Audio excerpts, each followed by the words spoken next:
Hello and welcome to Cubase Foundation course. This course is designed for beginners and is going to help you avoid many beginner mistakes when just starting out. Now, before I tell you about this course, I just need to mention that this course is a part of a bigger, larger course called Complete Cubase Mastery. And why I'm telling you this? Well, in some of these videos throughout the course, I'm going to mention things like we're going to do this or that in the upcoming videos related to this video. And in some videos, this won't be true since those videos, in-depth videos, are in this larger course, Complete Cubase Mastery. But don't worry, it's not going to distract you from doing these lessons since the lessons in Cubase Foundation course are nicely logically connected. They all work together, but just again, there are some more in-depth things and details that Complete Cubase Mastery covers. Now, this course is divided in kind of three main parts.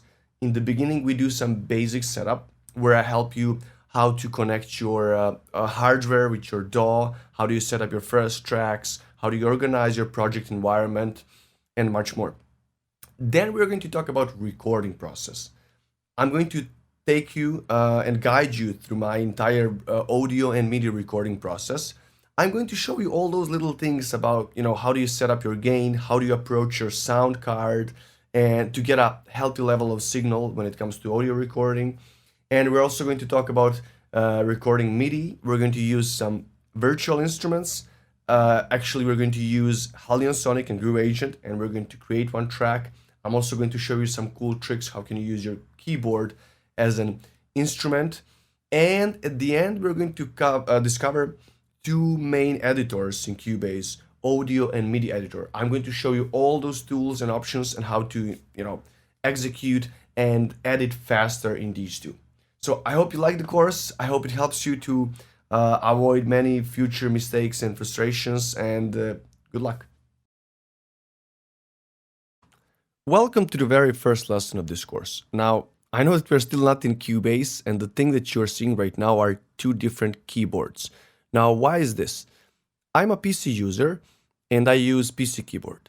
Now, there are slight differences between PC and Mac keyboard, and I want to point that out since we are going to use some shortcuts with different keys on Mac and PC. So what is different? Here on PC, I use Alt and Control, and these are very commonly used keys for shortcuts. The very same keys on Mac would be Command and Option. So Command is for control, and Alt does the same thing as Option on Mac. So I just wanted to, have this one cleared out, and now we can start with creating our first project.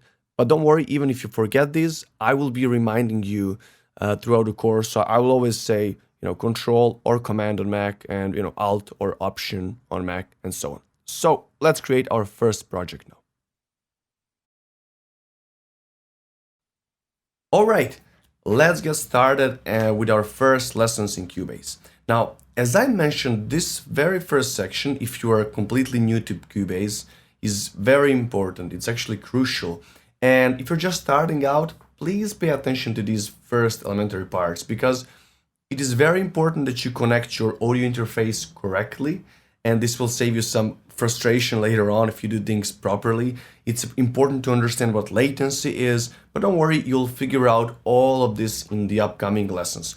So in this section, we will start from very basics, from creating our first projects up to connecting our audio interface and adding our first tracks, as well as we'll learn things about how do we zoom in and zoom out, how do we organize the project window, what are different zones. There is a feature since Cubase 9. I'm going to teach you how do you set up the metronome and the click sound in Cubase. So let's get started and create our first projects. Let's create our first project in Cubase. Now, in order to create a new project and to get this window I have right here, you should go to File and click New Project. This window pops up. As you can see here, you have different tabs like Recent, where your recent projects are, the things you were doing recently. Then you have Recording, and all of these here are templates, different recording templates. Then we have some scoring templates. If you were into scoring, doing some scores and writing some notes. And then we have some production templates for different styles of music, mastering templates, and under more, here are user templates. Now I have a special section dedicated just for templates. Templates are important, but for now, let's not think too much about it. Now, to create a new project, one very important thing is to select where you want to save your project. So what project folder do you want? Now, Cubase offers you a default location, which is under C users, in my case, Cubase project, right? That's where Cubase automatically saves it. But I highly suggest that you use prompt for project location. This allows you that Cubase asks you every time you create a new project where you want to save it. And I also suggest that you dedicate a special folder on your disk where you save your projects. This way you stay organized, you know where projects are, you can easily go back to it. So let's create an empty project. We're just selecting prompt for project location and clicking create empty. Cubase asks us, okay, where do you want to save your project? Now I've created a special folder just for this occasion called test folder on my desktop. So if I just click on test, or if I go to my desktop, right, I click on my test folder and I select it, I've created a new project. Now, let's take a look what Cubase automatically creates in that project folder. So if I go to my folders, I have it prepared right here. This is my test folder. Okay, so once you just create a new project, Cubase creates an audio folder. And this is where all of your audio recordings, if you create any in your project, will be saved. Now, let's go back to our project. And now let's say I did some work and I want to save my project. That's very important, to save your project file. I go to File and then Save. And Cubase will automatically save my project to the folder I have chosen, and that's the folder test. Let's name it. Let's say test again and click save. So if I open my folder now, right here, where is it? Okay. So now Cubase created a Cubase project file. And it's very important that you keep your audio folder and your project folder in the same folder. Let me show you what can happen if you remove your project file from your folder. If you go under File, and let's say you decide, okay, maybe I want to save a new version of this project to a different folder. And I go Save As, and I choose a different folder. Cubase will automatically save just this Cubase file in a different folder, but it won't copy the audio folder to that new folder where you created a new version of your project. Now, why is this important?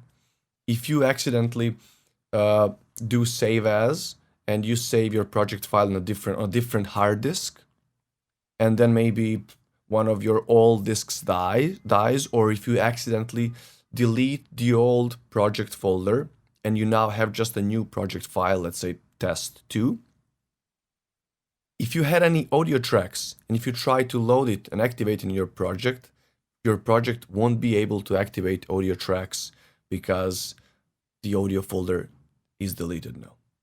So keep this in mind to not lose your recordings and your tracks. Okay, so this is it for project creation. Okay, let's talk about latency now and setting up your audio drivers. Now, it's really important to set up your audio interface and your audio driver properly with Cubase in order to get less latency.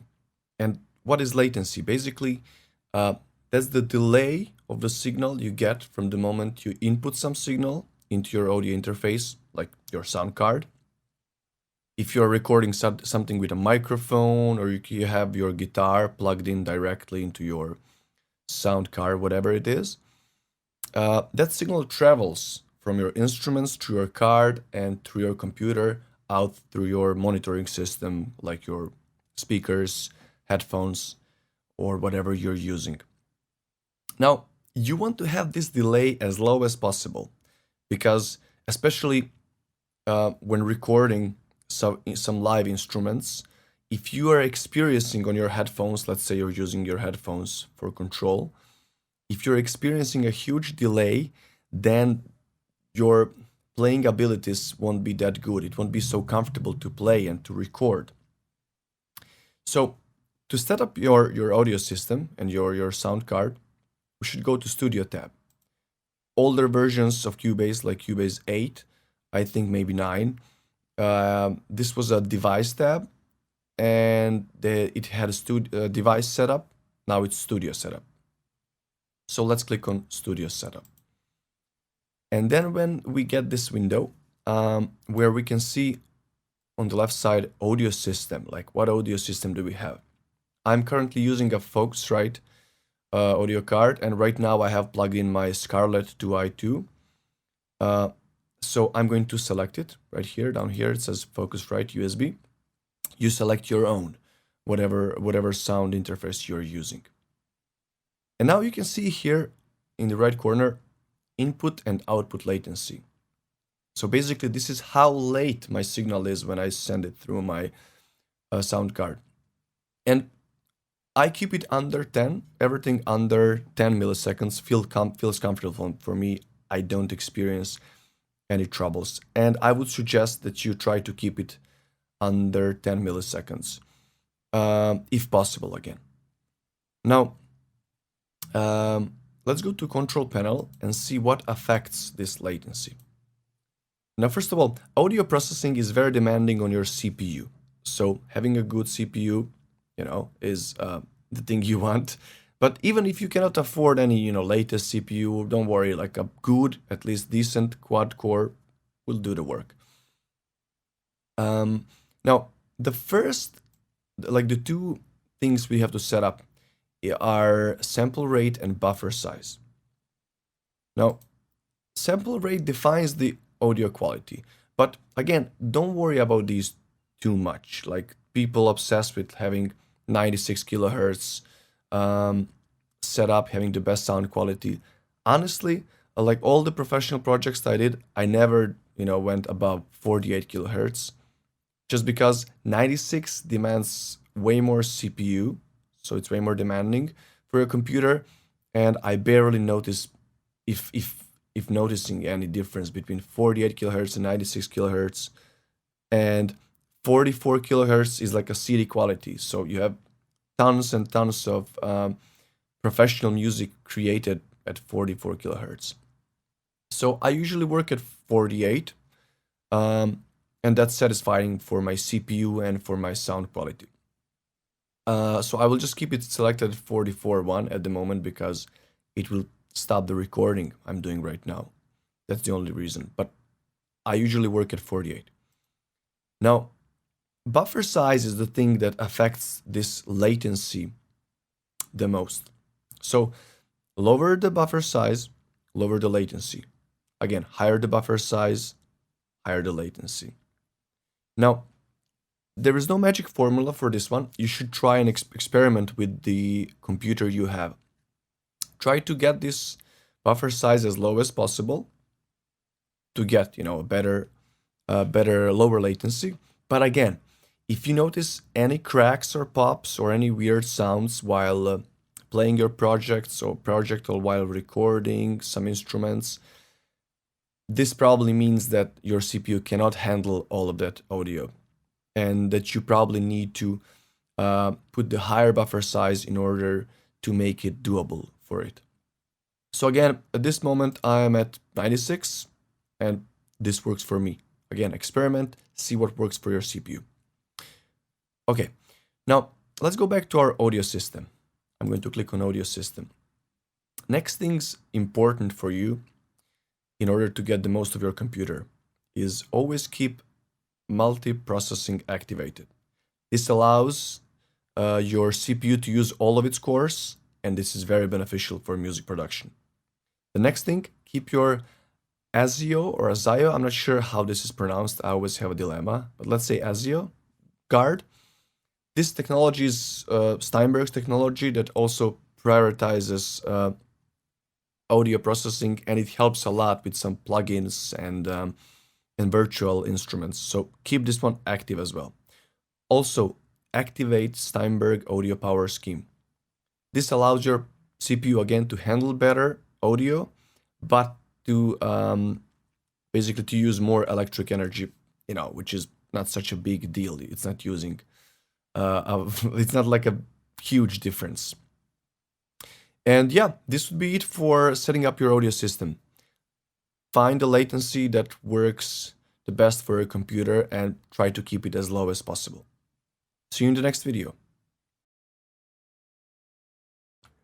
Before we create our first tracks in Cubase, it is very important that we set up different mono buses. So what does it mean?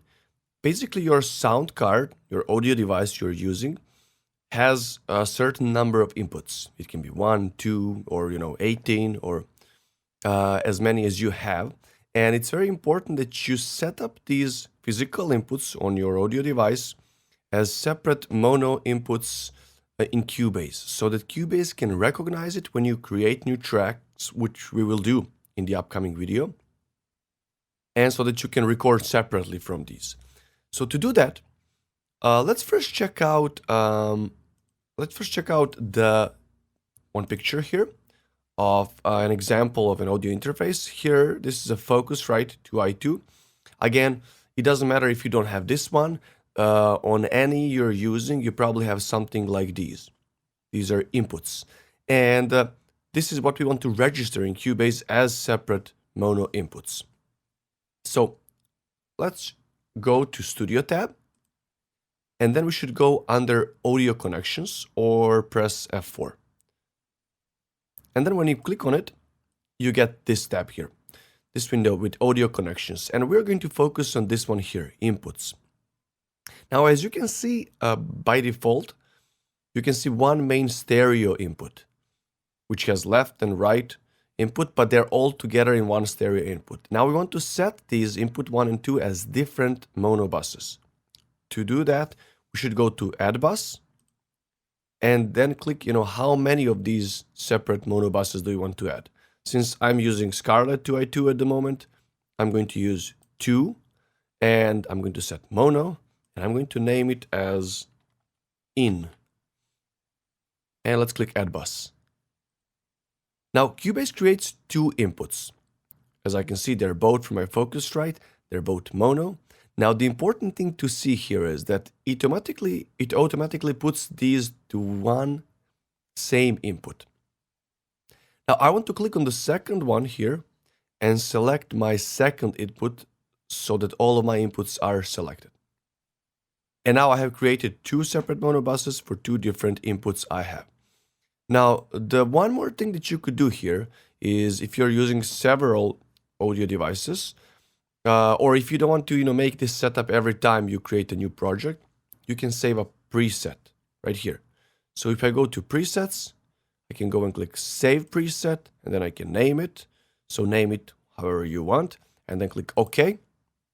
And then if I go back to the default setup, this is how it usually looks normally. And then I can just go quickly when I open Audio Connections, I can go and click to Scarlett, and I get my setup without doing this thing again. Okay, so this is how we set mono inputs. Most of the time you want to record in mono, so these are things like vocals, things like acoustic guitars. Let's say if you're plugging in your bass instrument directly into your sound card, this one you also want to record in mono. Again, there are situations where you record vocals in stereo, guitars in stereo, but most of the time, especially when you're beginning, all of these things you are recording in mono. So this is how we do it. Now let's move on and create some new tracks. Let's add our first tracks in Cubase. Now, in order to add some tracks, we need to go to this area here called Track Area. And by just right-clicking on it, we get a bunch of options of creating different types of tracks. Now, we will cover most of these tracks during this course, but for now, let's just make our first two basic tracks, audio track and instrument track.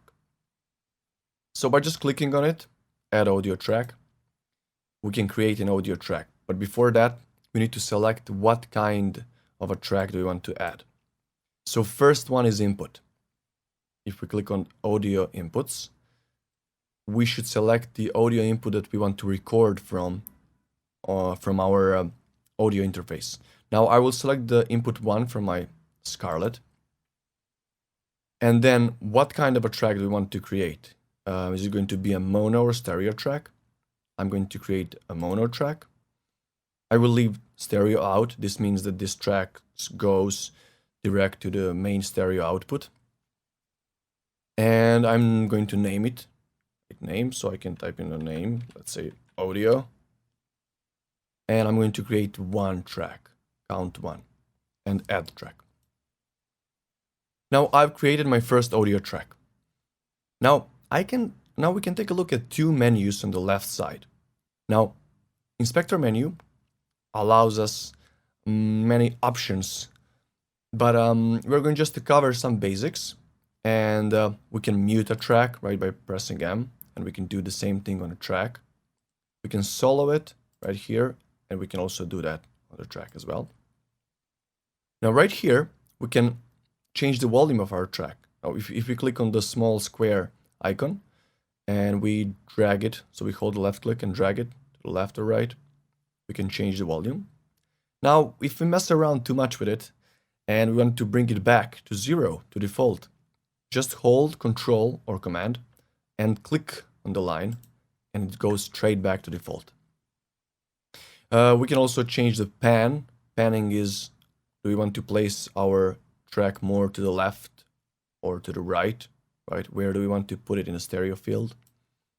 Again, pressing Control and clicking on the track goes back to default, brings it back to center. And the next one is the visibility menu. Let's click on it. Here we can set what do we want to see in our track list. So if I uncheck the audio track, it disappears from my track list. It's still here, but now it's not visible. If I click back on it, it becomes visible again. Okay, now let's create a new instrument track. So let's go add instrument track. And if I go to the drop-down menu, I can see all of my virtual instruments. I'm going to select the stock one from the Cubase, Hallion Sonic, and create one track, add track. Okay, so Hallion Sonic offers you options. You can select a bunch of different instruments, and this is a great way to start. If you don't have money to buy some new and expensive virtual instruments, Hallion Sonic provides you a lot of different instruments you can choose from. So let's say select bass and synth bass, right? So we can click and select these different categories. And let's select let's say UK club bass. Just double click on it and it gets selected. Okay, now as you can see, I have enabled my right zone. See, it's right here. And here I can see, if I click on VSTI tab, I can see what virtual instruments have I on, and what virtual instruments have I loaded. And here I can turn off the virtual instrument. I can select this letter E, and I can add it. I can change maybe. I can select another instrument here if I want. And I can do the same thing here on the track. By clicking on this symbol, here it says edit instrument. If I click on it, I can edit it. So this is how we create our first tracks. Now that we know how to create our first tracks, let's see what are our channel options. So these two things have, both of these, audio and MIDI, have the same options available. And the first things are mute and solo, so we can mute a track and solo a track. And the next one is very important. This red here, it allows us to record from this track. So if I have it red, it's enabled. If I click on it, I disabled it, and it won't be able to record anything from this track. But more about this in the audio recording section of this course. The next option allows us to monitor what we are recording. Let's say I'm using a microphone, I'm recording my vocal to sing. In order to hear myself in my headphones, I need to click on this one. When I click on it, I enable monitor. And let me unmute the track. And now I'm sending this through my speakers, through my headphones, so I can hear what I'm speaking at the moment. Now, these two things, R and W, are for automation, and I have a special section dedicated for automation in this course that you will learn about later on. But if I click on these, I basically enable recording automation and writing automation. The next option here says show lanes. This one is only available in Artist and Cubase Pro versions.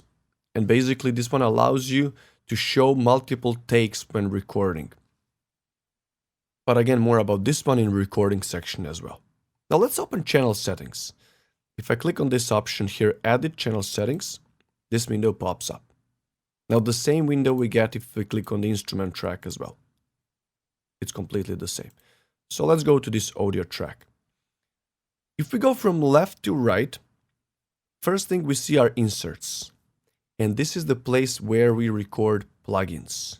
So if I click on this, actually where we input plugins.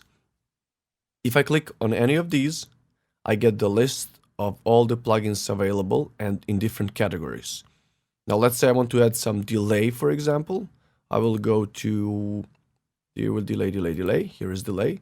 And let's say I choose ping pong delay. And that plugin gets added to my channel into inserts. Now I can disable this plugin here by just bypassing it. It's still there, but it's not sending any effect to this channel. And I can access on this letter E to my effect settings. Now the next one is channel strip. If I click here on channel strip, and I can see it right here as well. If you think of a standard analog big mixer, this would be a vertical channel of an analog mixer. This is where its EQ is, and let's say some saturation knobs, compressors, gates, whatever, it's available on that channel mixer. Now, don't worry if you don't know what these are. What are noise gates, for example, here, or compressors, what kind of compressors there are. In the mixing sections, we will go in detail into these. I will analyze most of Cubase mixing plugins. We will test different compressors. I will tell you how these work. For now, let's just have an overview of what this channel strip has. And the last thing here we will check out is equalizer. Cubase have a 4-band equalizer. And if I click on any of these buttons, let's say number 1, I enable it. And then I can just click and drag it to add or cut frequencies. Now, as you can see, this is a shelf. It's a cutoff filter, right? So I cut out all the lows here.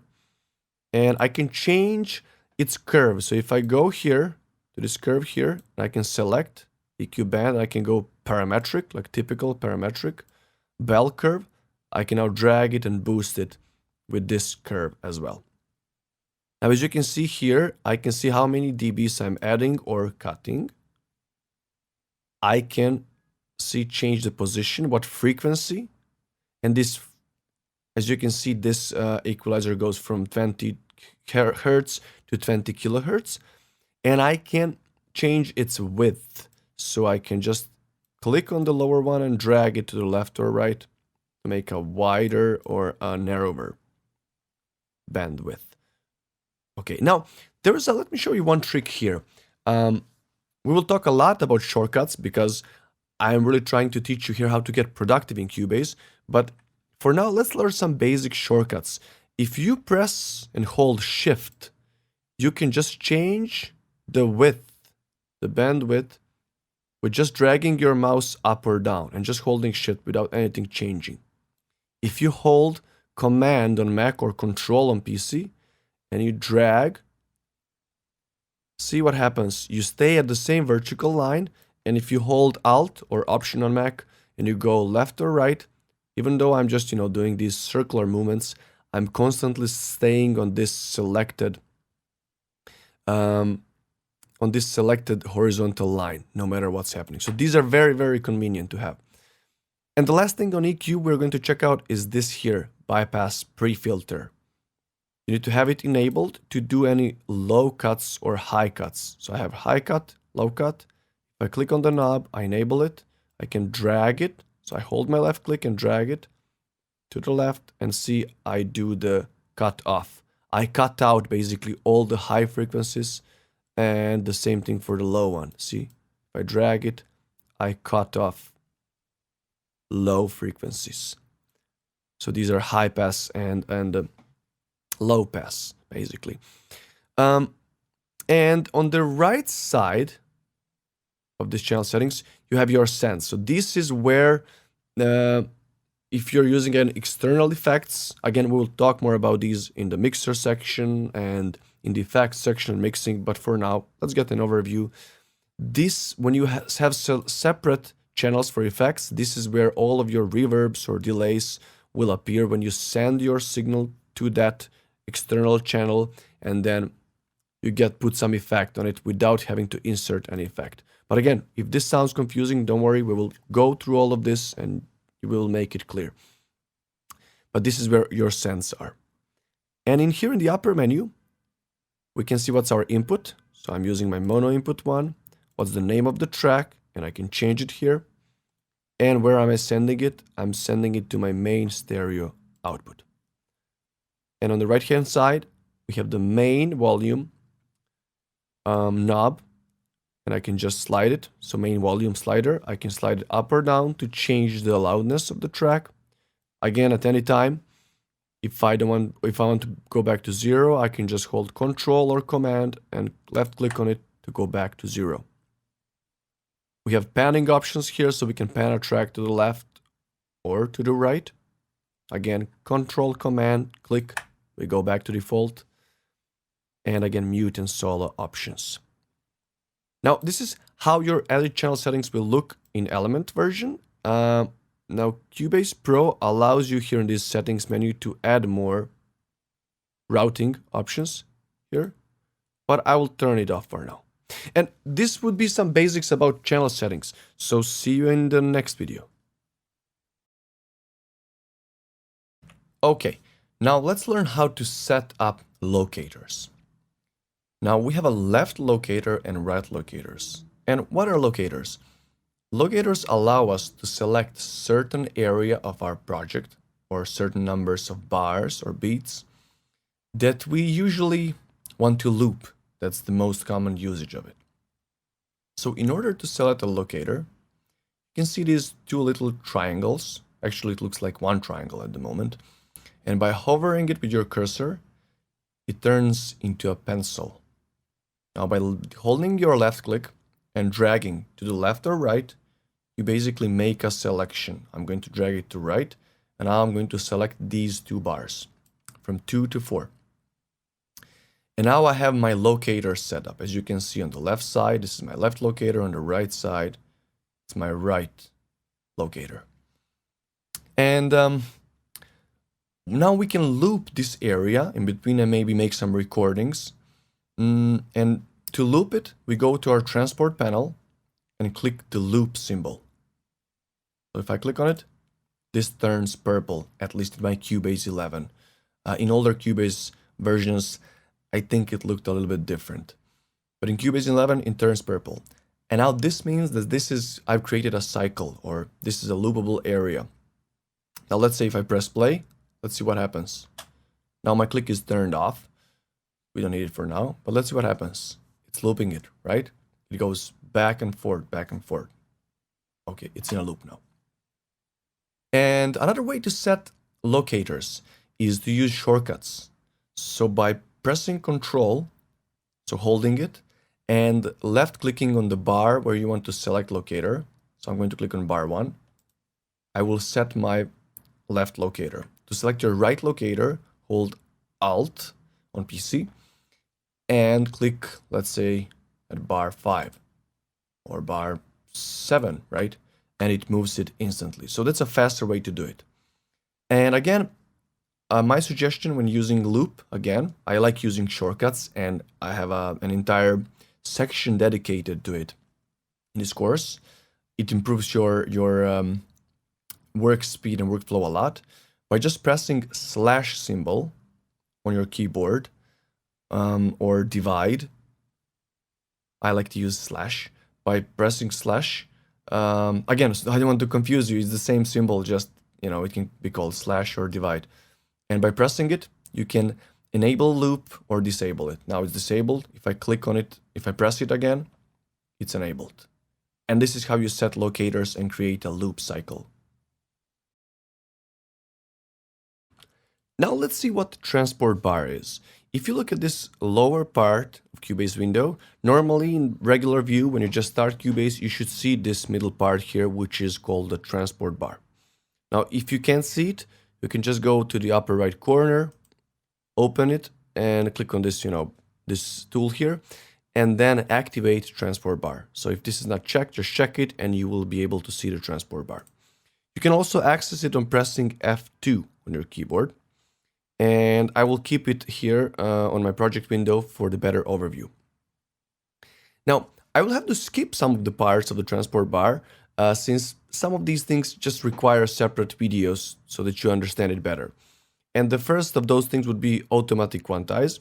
We'll discover that in practical examples to see how practically it works. Now, the next part on the transport bar we have is the position of our locators. This is the left locator, this is the right locators. And if I click on these kind of little flags, I can set my, go to my left locator and go to my right locator.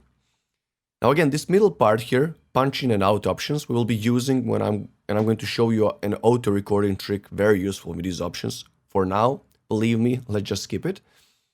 Now the mid part, we have some regular transport commands. So we can play the track.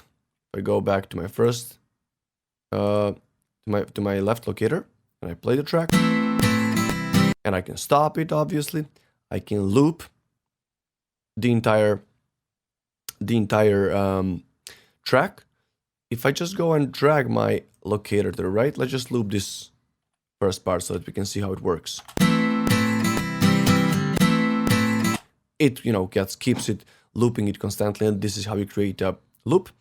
Now, the next part we have here is where our locator is at the moment. So if I just click here, it says basically where my pointer is, or however you want to call this vertical line.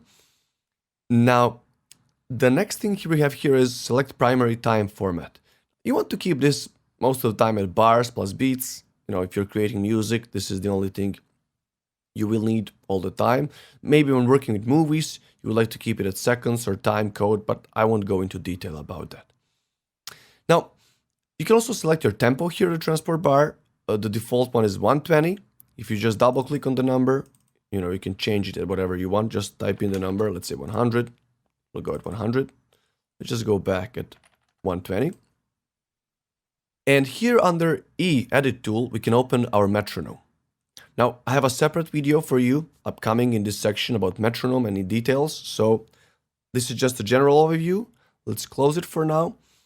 But if I double click on these three lines anywhere, I get expanded options as well. So if I double click at the metronome here, you get these two to choose. The first one is activate metronome, or you can press letter C to have it on. If I mute the track, let's play it. No metronome, I press letter C. It starts working. Great. And this second symbol here is for activating counting. So very useful when you're recording. You want to hear a certain number of counts, certain number of clicks before, to get you in tempo before you start recording. So if I press, let's say, record here, if I go to my metronome settings, which we will set up in a separate video, but just check out this option here, click during counting, go OK. I press record. You hear one bar of counting, and then it starts recording a new track. Okay, so this would be some basics about the transport bar. let's move on to the next video now. Now let's see what are our zooming options here in Cubase. So as you can see here, there are some recorded tracks, actually a bunch of it. And don't worry about the colors, organizations, everything you see here. I'm going to teach you in this course how to get your projects look like this. But just for now, in order to explore zooming options, I wanted to use a real project. And this is a cover of Hans Zimmer's Time that I was doing for just in purpose of practicing. So that you see what happens with tracks when we use these zooming options. Now the basic zoom sliders are right here, down in the right lower area. And the first one is for vertical zooming. And if I click on this small dot on the slider and I go, up and down, it automatically gets these tracks bigger or smaller. So it, does the zoom in and zoom out. Now there are also some available options here under this small triangle. If we click on the drop-down menu, it allows us to automatically zooms in to specific sizes. So I can go zoom track 2 rows or zoom tracks 4 rows. It gets a bit bigger. I usually like to keep it as small as possible so that I can have a nice overview of all of my tracks. Now the next zooming is horizontal zooming. And if I use this slider, click on the dot, hold the left click, and if I drag it left and right, you can see what happens. All right, now I prefer using shortcuts, and I have a special part of this course dedicated just for shortcuts and how to increase your productivity and workflow and speed with it. I'm a big fan of it. And basic Cubase shortcuts for zoom in and out in horizontal line are letters G and H. So if I press letter G once, I zoom out. If I press letter H, I zoom in. Holding G, I get a huge zoom in, or holding H, as you can see, I can zoom out a lot. Now let's go back. Let's press G again. And now some of these cool options, like preset options, if we go to vertical line and we go to zoom tracks full, now this allows me to see all of my tracks in the full screen mode. So, it zooms it in so that you see every track in full screen, so that it covers the entire screen, but that you can see everything. The same option you have here on the horizontal line. So let me zoom in on zoom out. Let's say on H. Actually zoom in, sorry. Let's zoom in. And then if I go down here and click zoom full, it brings me back to full screen mode. Right, so now it zooms it in so that I can see everything, the entire length of my project in full screen, but I still can see everything. And now we covered locators. So now that we know what locators are, we can also use an option called zoom to locators. Let's say I want to work on a specific area around a specific track. And let's say that I go to my track, let's say here, for example, this part here, this is my, viola. Yeah, this is viola. If I click on it, if I click on the recorded track and I press letter P, Cubase automatically sets up locators on the left and right side of this part of the project, around this track, basically. And now I can use an option right here. On the lower side, horizontal line. I can go to option zoom to locators. If I press zoom to locators, it automatically zooms the project area where that selected track is. So it's a convenient option when you want to, work around a specific part of your project. And this is it about zooming. In this video, let's see how do we organize our project for better overview, for more info and space, and according to our needs. Now, first we're going to check out the upper toolbar menu. Now don't worry about these separate tools, you will learn it throughout the course, but for now let's see how do we customize it. If we just do the right click on any of these, we will see what available toolbars do we have here. And by just checking and unchecking it, these will appear and disappear. Now, one useful that I would like you to suggest you to add that you don't have by default is this one here. It's audio performance meter. And to add it, we should just go right click and then go under system performance meter. And if I check it, see it disappears. Let's bring it back. Now, this one allows you to see what's the performance of your CPU. So that you at any time know during your project, if you're having too many plugins or too many channels, it will just show you if your CPU is clipping. So it's just useful to know where you're at, or if you hear any click or pop sounds, that you can check out your CPU to see if it's having any troubles with any instruments that you're using or any recordings. Okay, let's close this one. Now, the next thing we can see are these lines, below these tools.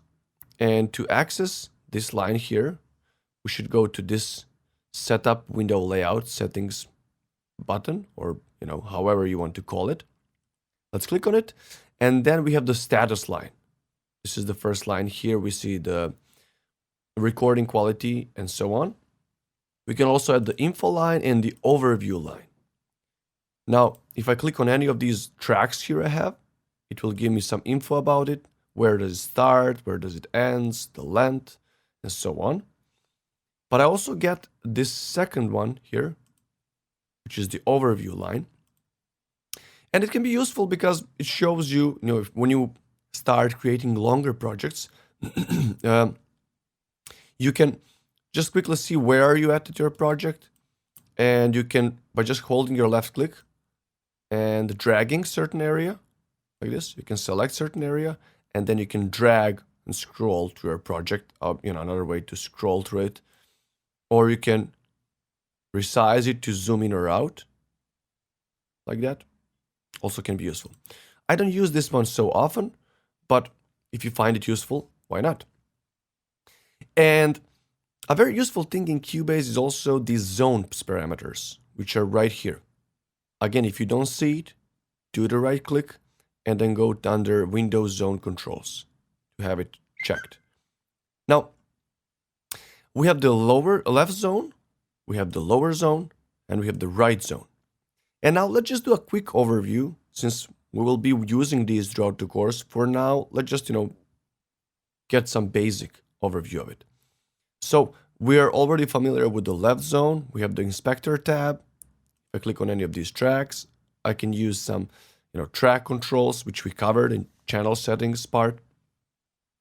And since this is an instrument track, there are slightly different, these tabs than in the audio track.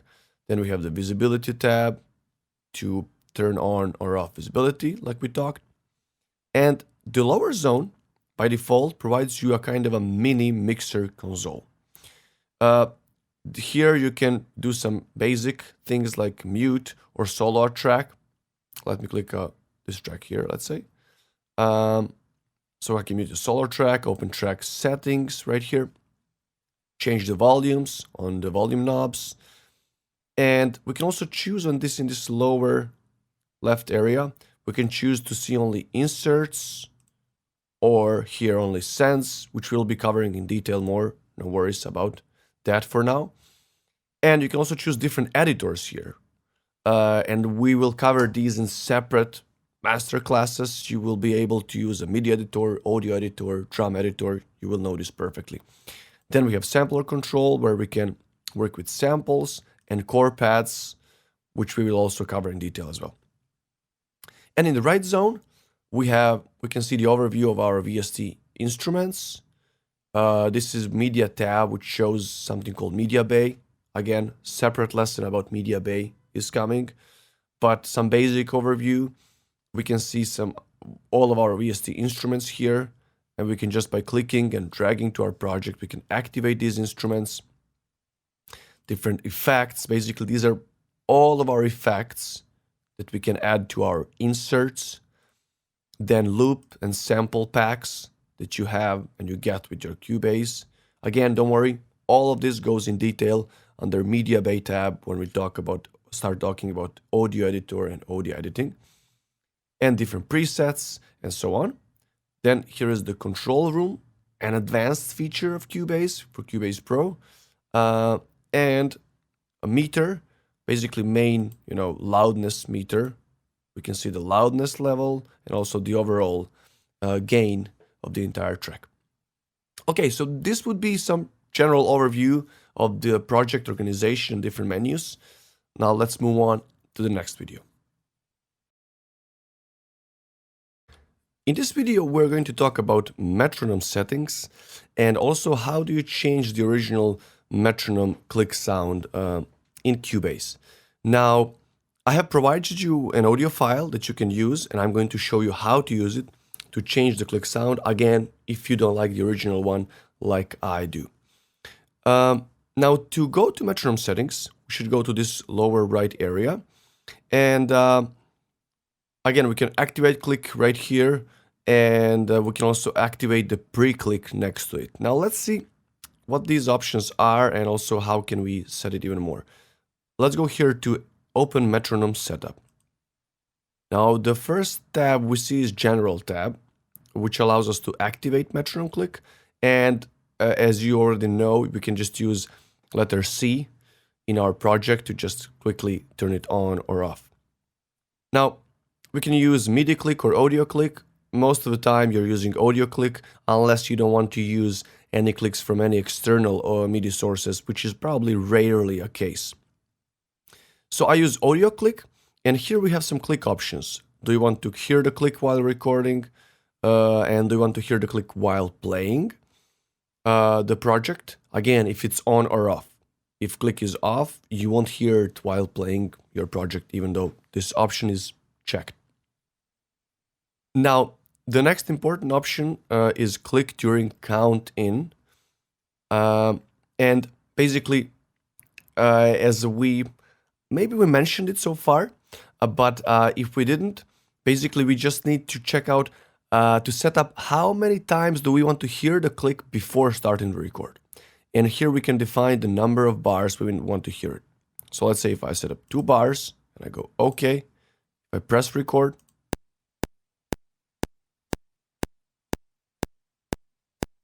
as you can see, I'm hearing it for 2 bars, then it starts recording. Let's go back. Now, you can also choose time signature for counting. There is a need where sometimes you need to work with different time signatures in a project. Let's say one part of the project to be in a 4/4, then the other one in 3/4, which we will be talking more when we start learning about tempo tracks. But most of the time, you probably want to keep it here. Time signature at record start position. So basically, Cubase will give you a pre-click of that time signature where the start position of the record is. Okay, now let's go to click sounds. We're not going to use any MIDI click settings, but we're going to talk about audio click settings. Now you can by default click and use Steinberg click sound, or you can use any custom sounds that you have. And this is where that click I'm giving you here in the course is useful. So basically, as you can see here, we have high and low click. Now I like using the same click on every beat. So if I'm using a 4/4, I like to hear all 4 clicks the same level and the same sound. That's just how I like it. But again, you can change these levels here on the right side of every separate click that you're hearing. And to change the source sound, you just click here where the name of the sound is, and then you get to choose. You can just go and select any audio files. So basically, find the folder where your favorite click sound is, and just, go here and open it, and it will get uploaded. Now you need to do this for all 4 of these to upload the same sound. or different sounds if you like for these different clicks. And then you just can click on these and drag the levels so that you set up the loudness of the click. Okay, also this is the velocity. I just keep it at maximum, 127. And that would be it about setting the custom sounds. Now, you also have some click sound presets that you can choose from in Cubase. So by just clicking on this menu, you can just go and select any of these and then test it, find whatever works for you. Okay, so this was it about Metronome setup and about this first chapter. So now let's move on and learn something about recording.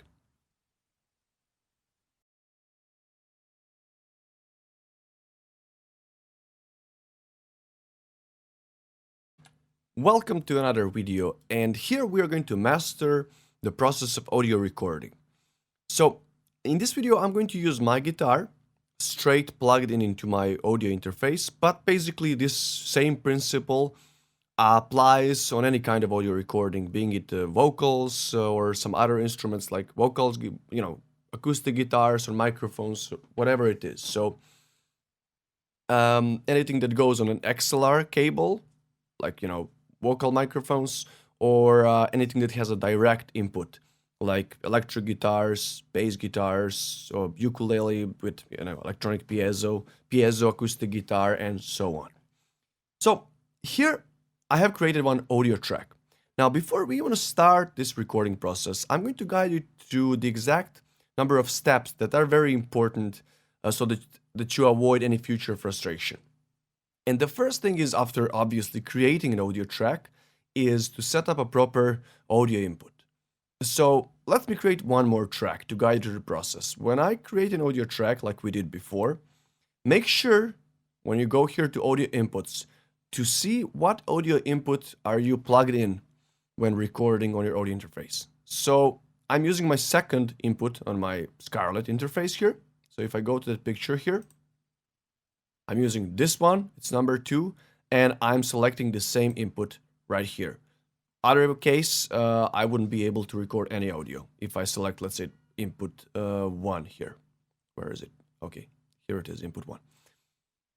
And I'm not going to create one new track since I have created it right here.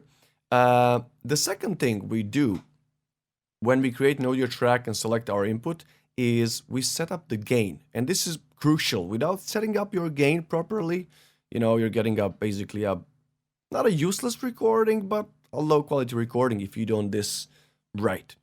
Now, every audio interface has these kind of gain knobs. I think on some it says trim, but basically the purpose is the same.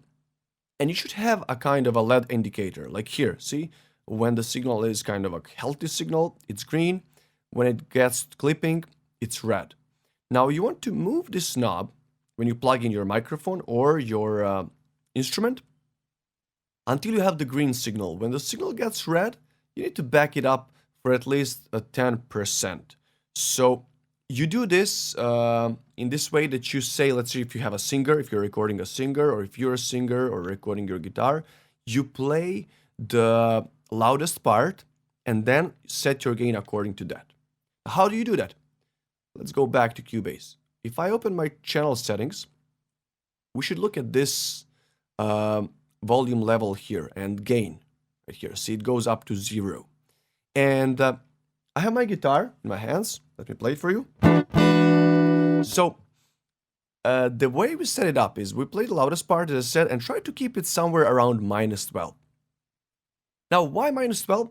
Because it's nothing bad is going to happen if you record at, let's say, -18, or if you record at 6. Now, keeping your peaks, again, the loudest parts, around -12 will make sure that you're having a healthy level of signal, but still leaving enough of space for, post-production and for your mixing process, adding plugins, since if your signal with all of these, let's say, extra plugins end up clipping, that's a bad thing. It will ruin your sound. So a kind of a golden rule is recording around -12, -10, placing your peaks over there. So let me just play now my guitar. My idea is to record a funky rhythm, and I'm having my guitar directly plugged in into my interface, no pedals, no microphones, nothing, just my guitar cable audio interface. So let's play something.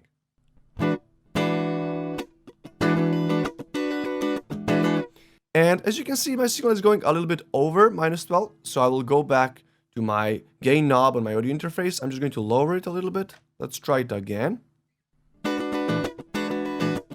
So it goes somewhere around -12, which is perfect. And I'm going to play it at this level of loudness, so I'll keep it this way.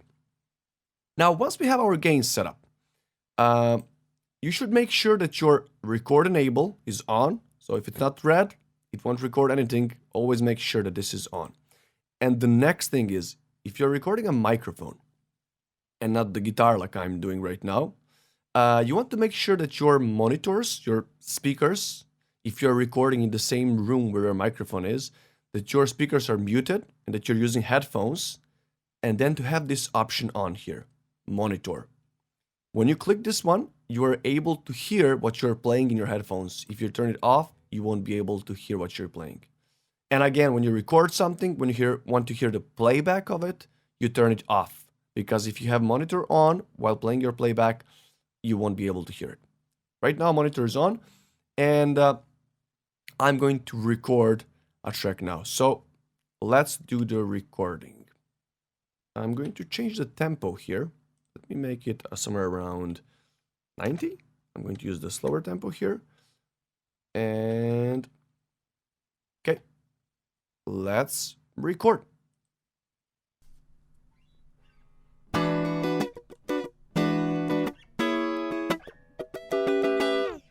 Cool. And we did our audio recording. If we open our signal, we're having a nice signal here. You can also see sometimes, you can see it here. I didn't, if I clicked before recording, I would be able to see what was my loudest part. So it was probably somewhere around -12 to -10. And this is how you do a healthy level of recording. Now remember, if I try to play back this and I have my monitor on, let's see what happens. You can hear nothing, so don't panic here. I've been panicking so many times when I was just starting out. I would play it and I was like, what's wrong with my recording? And then I would see, oh no, my monitor is on. So if you turn it off, let's listen to it.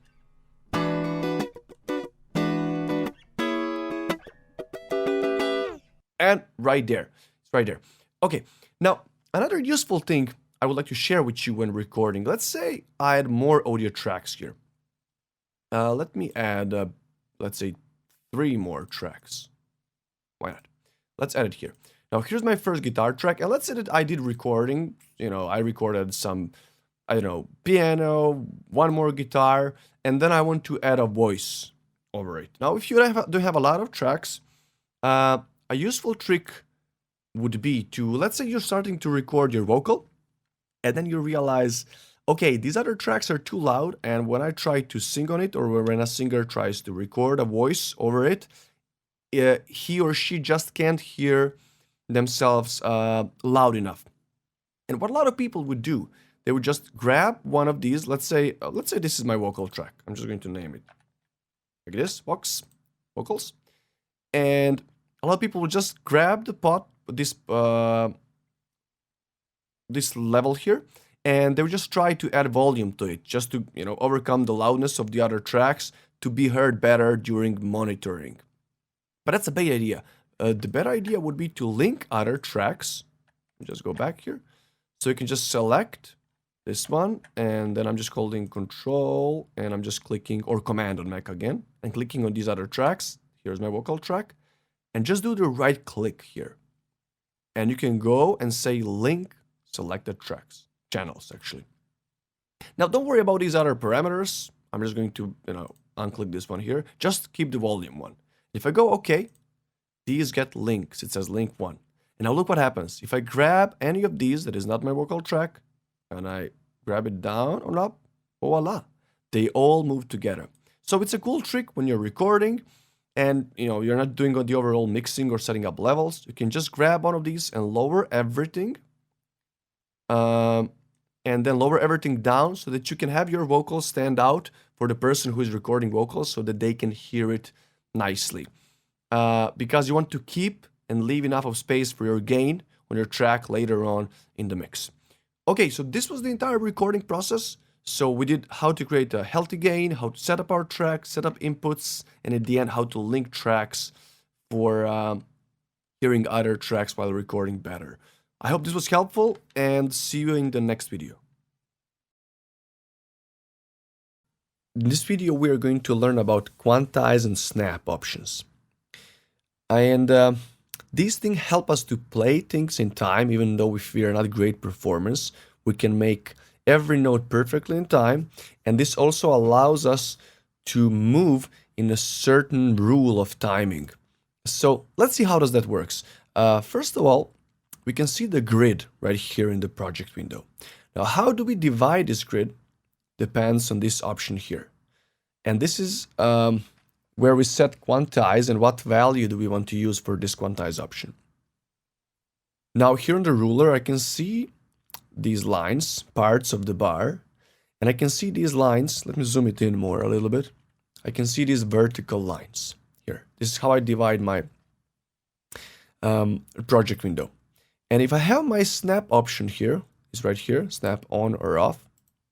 And if I select grid option, I can, by clicking on the ruler, let me set this value here to 1/4 note. If I click somewhere in between 2 quarter notes, my cursor and this line here will go to the closest quarter note. Same here. If I go here, let's say, see, this one is closest, it goes to that one. This is a snapping option. It basically glues the cursor line to that closest snap value. If I change it to, let's say, the entire bar, if I click here on the ruler, again on this area where the divisions are, it will go to the closest beginning of the bar. If I do it here, let's hit here, see, it's close to the half note, but, you know, closer to this 4. If I click here, it snaps there directly to the 4th note, to the 4th bar. Now, the next option is quantizing events or played notes in your project window. So for this purpose, I'm going to create a new track, a new instrument track. So I'm going to do the right click, add instrument track, and I'm going to add one Hallion Sonic, add track. I'm going to click keyboard, electric piano. I will select this first electric piano. So just double click on it, it gets selected. And now I can play it. It's on. Okay, so what quantize option allows me? It allows me to, when I play in something, to, even though if I didn't play it perfectly, which I won't be able to do because due to my latency driver, which is a perfect chance to correct it in timing. So because I'm using this recording software driver, it will be a little bit out of time and I will experience a huge latency. So let's record something to show you what Quantize does. I will press record. Okay, let's turn on the click here. And let's turn on the pre-click. I have the option set here, but if you don't have it here, you can just click on these 3 lines here where you can expand to see this option pre-count, so that it counts before recording. Let me now turn on my recording.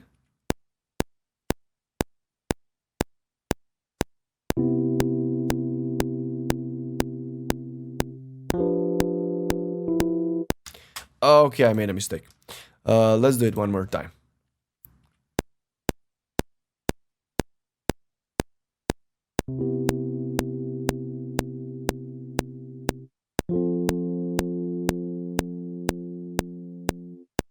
And I will stop it right there. Let's zoom it out a little bit, again on letter G. And zoom in a little bit. As you can see, if I make this track a little bit larger, so I can just drag it here,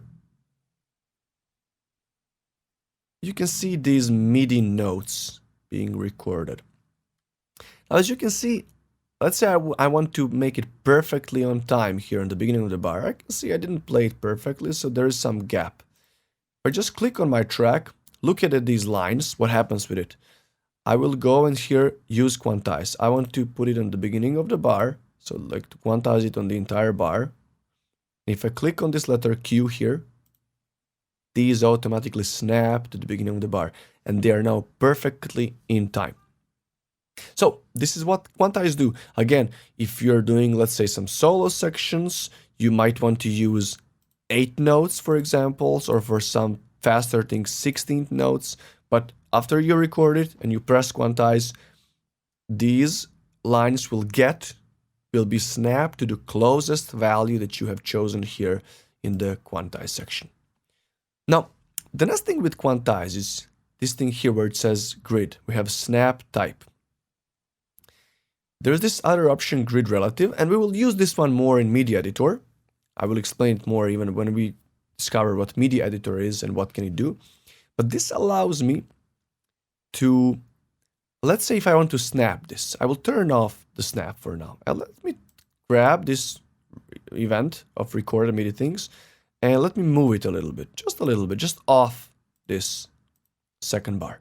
And let's say I want to keep it on the same distance from the beginning of the bar, but I want to move it exactly for the entire bar here. So if I go here and select beginning of the bar, entire bar phrase, and I use grid relative, and I turn on the snap option, when I drag this one, look what happens. It goes exactly for the entire bar, but again, relatively to the position where it was. If I click on it and drag it to the right again, or to the left, it always stays in the same distance. Again, you can do this for any value here. And this is a very cool option to know. This would be about Quantize and Snap. See you in the next video. If you don't have any MIDI instruments like a MIDI keyboard or any MIDI pads, don't worry, you don't need it for now. And since I will be doing some recording from now on, I will be recording some virtual instruments and I will be using my MIDI keyboard. I want to show you how can you use your own computer keyboard as a MIDI input device without having any instruments. So if you're just starting out, if you're a beginner, and if you would like to test these concepts I'm showing you here in the course and to try to record some things, feel free to use your keyboard, computer keyboard, of course. So how do we do that? In Cubase 11 that I have, we should go to Studio and then click on On-Screen Keyboard. And then this little window pops up. Now, I know for sure that in all older versions since Cubase 8, because I've been using Cubase since Cubase 5, you can just press this. Let me go to Studio again and on-screen keyboard, this shortcut, Alt plus key. So Alt plus K. If I press Alt plus K on my keyboard, you will get this one. And this basically allows you to place a limited number of notes on your virtual instruments. Now let's see how this one works. For this purpose, I'm going to add 2 virtual instruments and 2 instrument tracks. So I will go right click, add instrument track. I will go and add one Hallion Sonic. So let's add track. And I'm going to add one Groove Agent instrument. Now, Groove Agent is Cubase's main kind of rhythm groove instrument that comes with all versions of Cubase. And we will go under Drum, Groove Agent, and Add Track. So you've seen how Hallion Sonic looks like so far. Now let's do some basic overview of how Groove Agent looks and what are its possibilities. So right here, when it says kit, we can select different drum kits. Cubase has a variety of recorded, sampled acoustic drums and also some processed electronic sounds to work with. So first we can just click on kit. We can select different styles. So if I go electronic dance and if I go, I don't know, electro house, Groove Agent will give me some options of the kits I can use.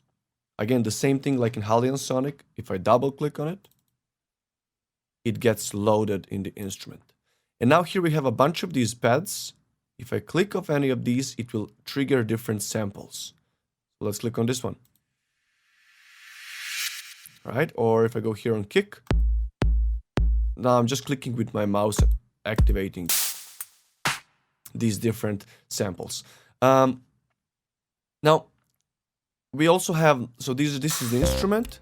We also have patterns. So if I go here to patterns, if I click on any of these, like this groove here, and I hold my left click, I can hear a certain groove playing. Now if I just go and drag it here, I will insert the groove into my MIDI track. I will just click and delete this one. So this is some basic overview of the Groove Agent. And now let's see what can we do with our computer keyboard. So if I just again press Alt plus K, if I click and select the instrument, I will get different active effects activated. Now, as you can see here, these lines here, we can select different octaves, octave offset. Now, since on the keyboard, if you have a MIDI keyboard, these, let me open the instrument, these commands and sounds are being activated by different notes on a keyboard. And if I click on this dot here on my keyboard, it says change on-screen keyboard. We can change it to, it looks like a piano keyboard, basically, like a real keyboard. And I can see what these are activated. So these are not active on this instrument. If I go here to lower ones, see, I can trigger these different samples. The same thing would be with my Hallion Sonic. Again, if I go and if I select, let's say, some synth pads, I don't know, let's do this one, which is selected. Warm pad. Okay, now let's go back here to the keys that I'm pressing. Now I have my computer keyboard on my desk, and if I just press some buttons, see, I'm pressing W, it activates sounds. Now, if you know how to play the piano, and if you know some, music theory, you can play some chords with some thirds and fifths. So I can play a chord triad. See, just like that, I can play chords with my computer keyboard, or I can click on it. Now, if I go and press record,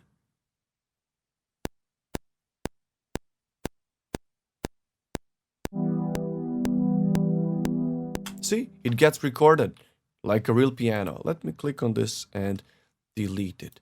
Now, one thing to keep in mind with this keyboard is that once you have it activated on Alt plus K, you cannot use any shortcuts. Now, I know that you probably don't know many shortcuts at the moment, and if you don't, we will be learning many, many shortcuts throughout the course.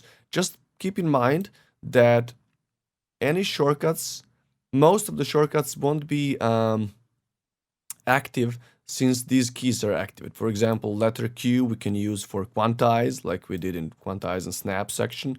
But if I press Q here and try to quantize something, it won't work while the keyboard is active. When I press X, then I will be able to use these commands. Let me bring it back now. Now, let's try to have fun and record something with this keyboard so that you can see what are its possibilities. So I'll keep this pad and let me record some chords. Okay, so see, you can see what keys I'm pressing if you want to repeat the things I'm doing. Let's record something.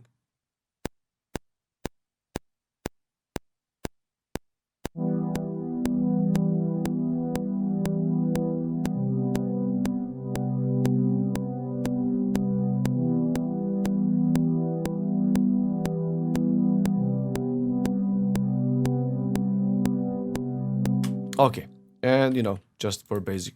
As you can see here now, when I press letter G, it says the on-screen keyboard filtered this command. Now, this might happen from time to time. Now, if I press letter Q, it's working.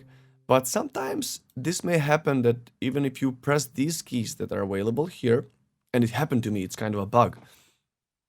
I wanted to record something with my computer keyboard, and it said, in some rare cases, the on-screen keyboard, I don't know, did something with the command. Don't worry, if this happens, you can just go and, save where you were at turn off the Cubase, restart your computer, and these commands will go back to normal. Again, not happening so often, but if it happens, don't panic.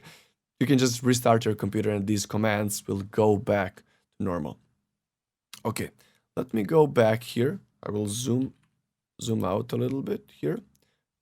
Oh, and as you can see, yeah, since I was trying to use some shortcuts to zoom out and I got that message again. I will press it again. See this one? Because the on-screen keyboard is active. That's the thing I was talking about. So let me close it. Now my shortcut for zooming out is working. Let's zoom in a little bit. Okay, and let's add some groove to this now. Now, if I go to my Groove Agent here back again, we can do this with our computer keyboard again. You can just type it in. So if I go Alt and K, and you can just press record and record some groove, or you can also drag some of these patterns to test how would it work. So if I just click on any of these yellow ones and I go, oh, this sounds cool. If I click and drag it here, I can hear it now with the recorded synth I have. So let me play it.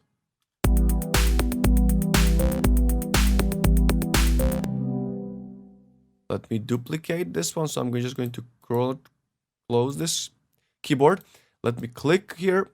Plus keep Control D or Command D. I will do this 3 times to get the entire groove going on. And let's play it.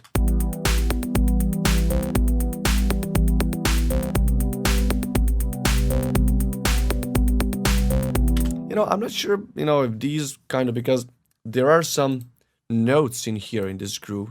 It's not just a simple rhythmic groove. It might work, might not, but you can experiment with these. So, you can just try out some other stuff or just record it with your keyboard. But again, this is a fun way how to use your computer keyboard as an instrument. If you know some musical theory or playing piano, awesome. You can play some chords, even some solos.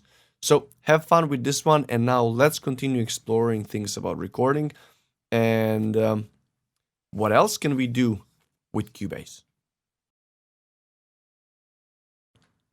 Now that you know how to perfectly record MIDI and audio tracks, let's see how can we edit it. Now we're going to explore some basic editing, even though there are things like audio editors and MIDI editors, which we will explore in depth. For now, we're just going to do some basic editing and some basic tools that we have on our toolbar.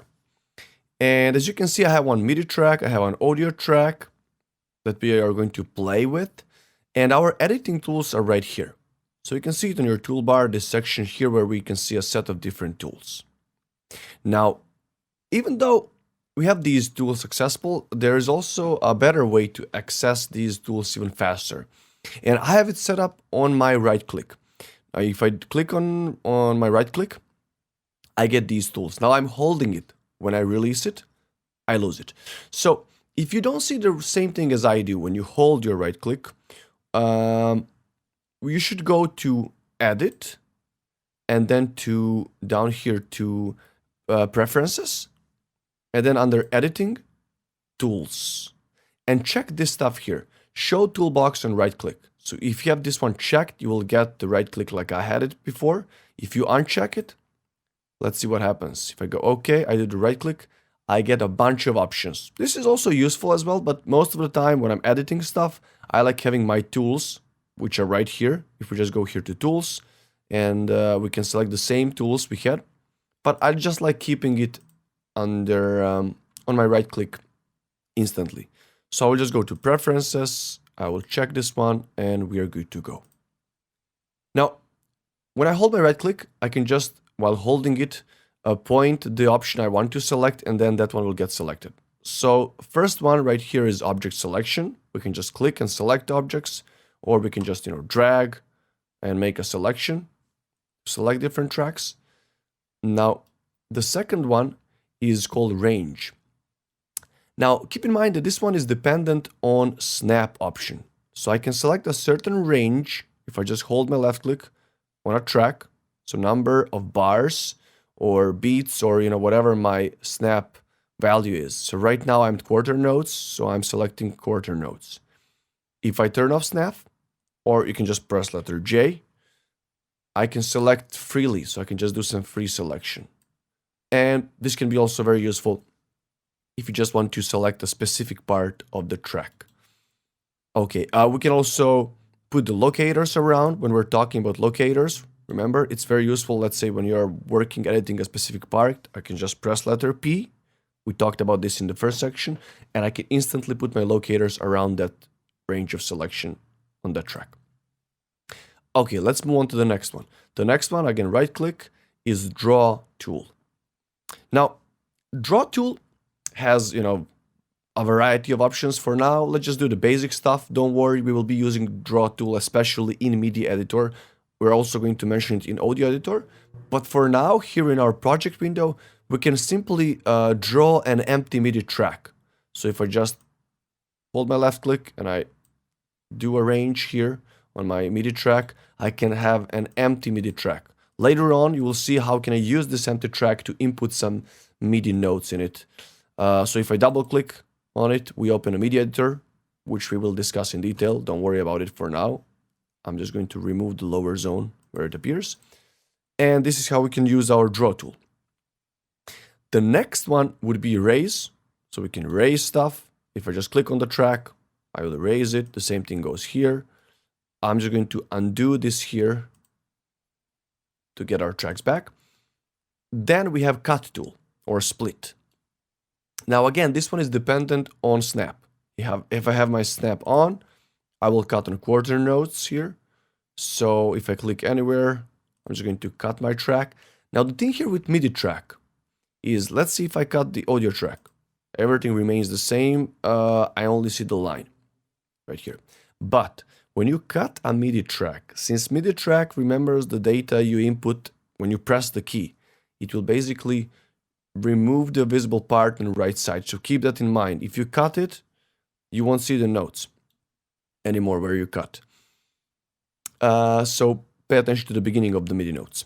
Let's undo this stuff again. And the next option would be glue. So if I do the cut, and let's say I cut my audio track here, now I have two separate tracks. But if in any reason I want to decide to glue it again, or if I have different tracks chopped and then connected together, I can just hold right click, go to my glue option, and then by clicking from left to right, when I click on it, I glue the track. Now let's do several cuts. What if I have one cut here, and I'm just going to turn up the snap, and let's say one cut here. Three tracks now, three separate parts. Let's turn the snap to connect it.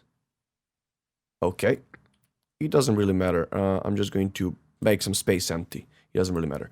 And if I go to glue, by clicking from left to right, one click, two clicks, I connect all of these together into one piece altogether. And one thing I didn't mention, but you probably noticed, when you just, let's say, select a tool, like a split tool, and when I just click on the right click once fast, I instantly go back to the default selection tool. It's useful to know that. Okay, now the next one is mute. By just once clicking on the track, I'm muting the track. Let's undo this. Or you can select mute and then do the range and mute the entire range of tracks instantly. Okay, and the next option is zoom. I don't use this one so often here, since I like using my shortcuts, which we talked about. But if you click on the track, you can do some, as you can see, horizontal zooming here. And I'm just going to zoom out on letter G here and drag it a little bit here. Okay, now the next tools here, a comp and time warp, and also this line tool, we won't be using for now, since these will have its own purpose when we start doing some other stuff in editors. For now, don't worry about it. These are a bit more complex, and we won't cover it for now. Now we can also play a certain track from a certain point. So wherever I place this little speaker, let me just mute the first track. Let's play this vocal track down here. I first need to unmute it since I muted it. And if I take my speaker here, let's say I click here. Or if I click on the beginning.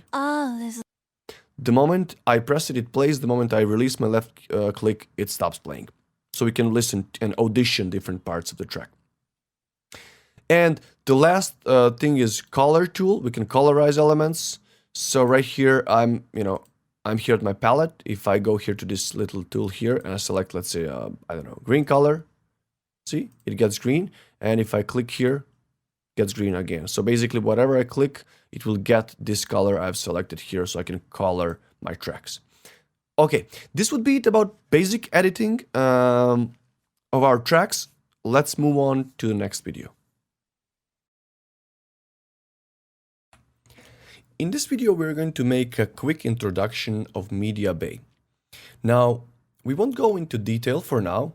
We will just cover some basic functions so that we can use Media Bay and its audio samples in our chapter about audio editing. Later on, in some upcoming chapters, we will work more with Media Bay. We will also create some music so you will be able to find out more about it. To activate Media Bay, we should go here to the right zone. So if I activate right zone, I should go to Media tab. And I get these options in the beginning. The first one is all of my VST instruments. So if I click on it, I get the list of all of my virtual instruments I have in my Cubase. We can just go back on this arrow here. And then let's see the next one, VST effects. Again, all of the same VST effects we had on our insert channel. Then we have loops and samples, and that's the thing which is the most important for this category. If I click on it, I get a bunch of different presets that come originally with Cubase. So I don't know, let's go down here to this house, for example, preset. And instantly you can choose different categories. Would you like some beats, clap, and so on? Let's go to some, let's say, synth bass. I can use a style. Now I'm being offered only one. And I can select, let's say, loops. I want only loops. And now all of the loops with synth bass are being listed here. I can scroll through it. And this is the sign for audio sample. Now here, up here, when it says all media types, I can select what types of files do I want to see. If I check all media types, I uncheck everything. I click on the side. I automatically get audio files. But let's say if I say only audio files or only MIDI loops, MIDI files, for example. No MIDI files in this pack, so I can't see any. I will just click all media files. And now the next thing that I can see on a sample is when I look at it and I click on it, I can play it. Now here, there are some transport controls, play and stop and pause. And I also get some information. Let's make this wider. Let's drag it. Okay, I can't drag it anymore. This is it.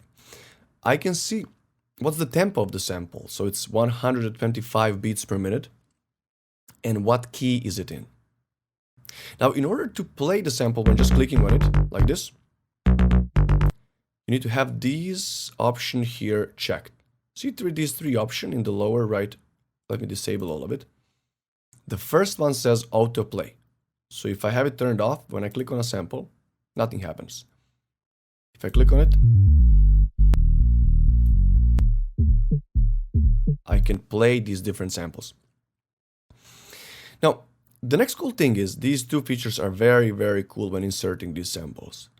I can align beats to project. So as I can see, this track here is 125 beats per minute. And my tempo is, let me turn on transport bar and F2 here so you can see it better. My tempo here is 120, so lower than this one. And if I click align, it will automatically redefine these samples and align it according to my tempo. So it will stretch samples in a way that it fits my tempo. Now to import a sample, I can just click on it and drag it to my project window. Now let me place it to the first one. And if I play it, see, it's aligned to click. Now, even though the tempo was higher, now keep in mind that some of these samples will work well with this tempo, some of these won't. My suggestion is to not go too far from the tempo. Again, some samples will work even if the tempo difference is 50, but some won't, and you know, just you cannot make the magic happen. But just, you know, listen to it and you see, okay, this one can work when it's being stretched so much. It sounds natural. So let's see if I change the tempo here and I go 150. The cool thing is this sample is being stretched even here in the project window. If I go 1, my click is on. See, it's in tempo. Now, if you want to change its loudness, you can change its gain. You can just click on hover the audio track on the square here and drag it down, and I can make it quieter. If I play it again, see, it's a bit quieter. One more thing that I would like to mention here before we continue to the third option down here in the media bay, called wait for project to play. We were talking about align beats to project, and one thing I didn't mention is if I double click on this audio sample, audio editor opens up. Now we will talk more in detail about audio editor in the upcoming videos, but let's just check out one option for now. Let me just move this. I will press F2 to remove my transport bar. And the thing that allows us to do this thing here, align beats to project, is this option here called musical mode. So when we click align beats, musical mode is on, and musical mode sets everything in tempo that we have typed in. And if I turn off musical mode and if I go back and play the sample, now it will change, it will go back to the original tempo, 125. So let's play it. So now musical mode is not working, so it's playing its original tempo as it was in the beginning. Just keep that thing in mind, and this is what musical mode does. Every time it's on, it aligns it to tempo, off, sample plays at its original tempo. We will discuss about all of these other options in the upcoming videos, so let me just turn up the lower zone and remove the audio editor. Okay, and the next thing in our lower controls here, so we had plate, we had align beats, and we have wait for project to play. So let me delete this one. And let's say I want to, I don't know, let's input this bass here. Now, let's say that I want to add another element to test it, how it works with this one being played. I can just go to different, let's go to, for example, this one here. And let's go to some loops. Do I have any audio loops in here? Not this one. Okay, let's go back. And let's go back here to house and drum loop. Okay, why not? Now, if I go here and I say wait for project play, I will make these two play together. So when I press play, I will have this sample stretched to this tempo, and I will have it play together. So I'll just press play here. And see, magic happens. The second sample is also being stretched according to this tempo here, and it's waiting for this one to play. So when I play it, it just plays it together. Okay, some awesome features from Media Bay and exploring audio samples. Let's just quickly do an overview of the rest of the options here. So we have some presets here. When I click on it, you get some track presets, some MIDI patterns. Now again, more about these in the upcoming sections. But here, every track has a certain set of presets. So that means that certain mixing plugins and EQs can be automatically added to a track. So if I go to any of these, and let's say I have some of these presets, I click, let's say, acoustic bass, bright, whatever, I get this preset called 80s chorus. If I click on it, and I drag it to my track, see, until this arrow shows up, so that it's going on this track. And I release my left click. If I open edit channel, see this, that some plugins are being added, and sometimes some EQ, not the case with this one, but sometimes it adds some EQ. So it can add you a certain preset to get a certain sound. So we can just drag it from Media Bay, also a nice feature to have. And there are also some user presets. If you save some presets, track presets or loops, MIDI patterns, you can save it here. And also there's a feature file browser. This is where I can access all of my media audio samples. So let's click on it. And these are the things I have on my hard drive. So for example, I have some samples here. I can just play it. So these are some of my samples I possess on my computer. And you can have some favorites here marked as well. And this would be it about Media Bay and its basic overview. So now let's play with these samples and let's try to use it in our audio editing options and explore what are capabilities of Cubase in audio editing. Now, a very important thing when working with MIDI is a MIDI editor.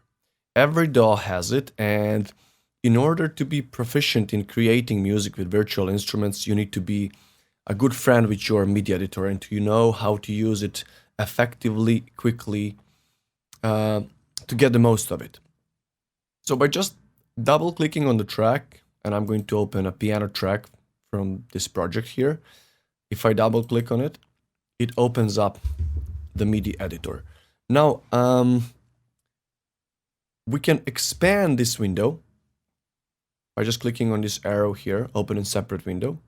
And we will do that to have it in full screen mode so we can see things better.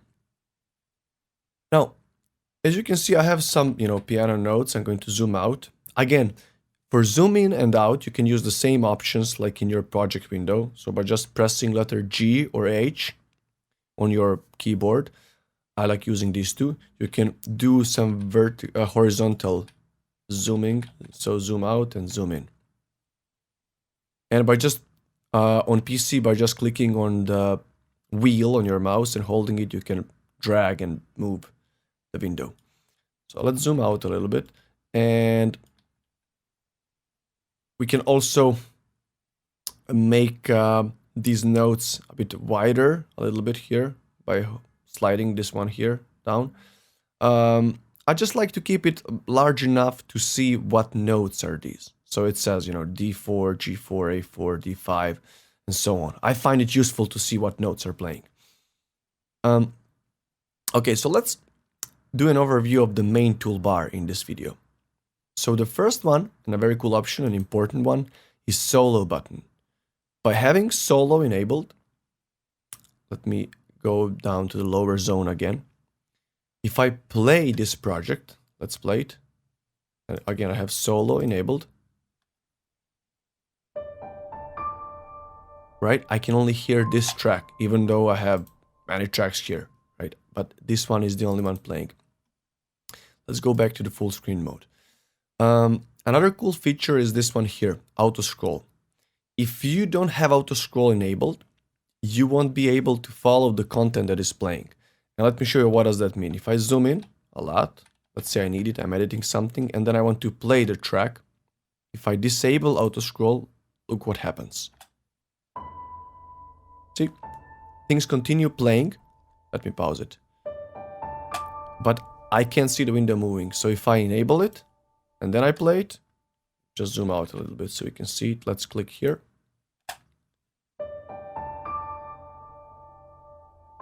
It continues moving so that you can see what is playing, and maybe you decide to edit something to stop over there so that you know exactly where you are. Now, again, if you press a note, the next useful option is right here, acoustic feedback. If this option is off, if I click on the note, I hear nothing. If I turn it on and I click on the note, I can hear the feedback of every note and what is playing. Now here we have the set of tools, which are basically almost the same like the ones in the project window.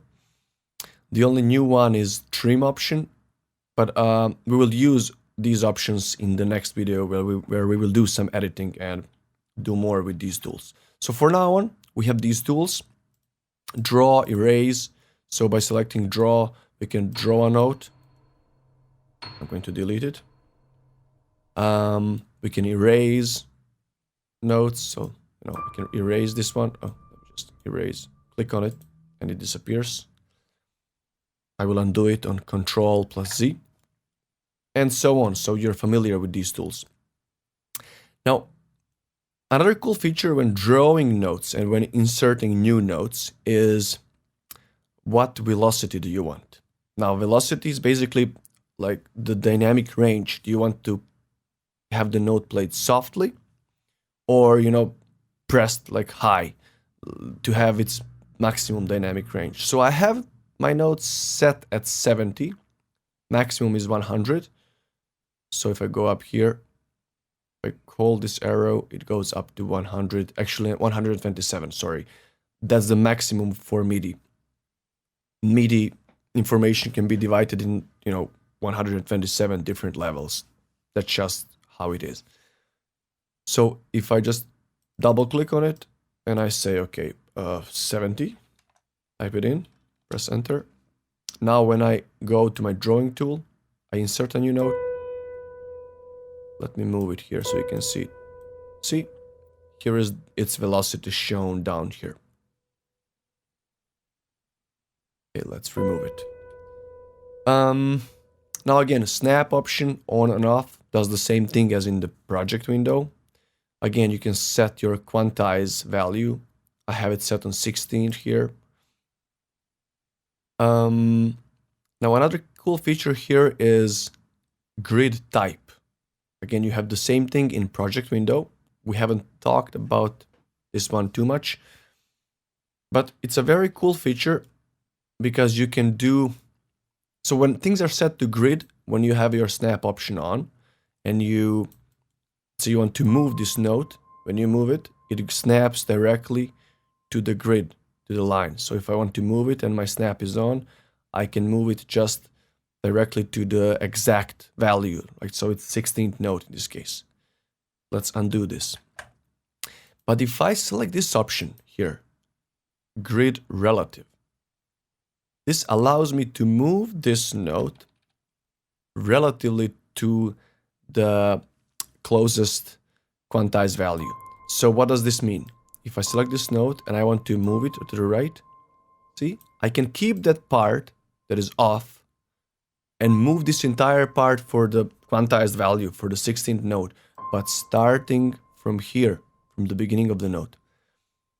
Now, as you can see, these notes are not perfectly played in here, in this part, and I wanted to keep it like that, to keep that human feel, so that it doesn't sound robotic. And let's say that you decide, okay, I want to keep the same feel, but I want to move these notes.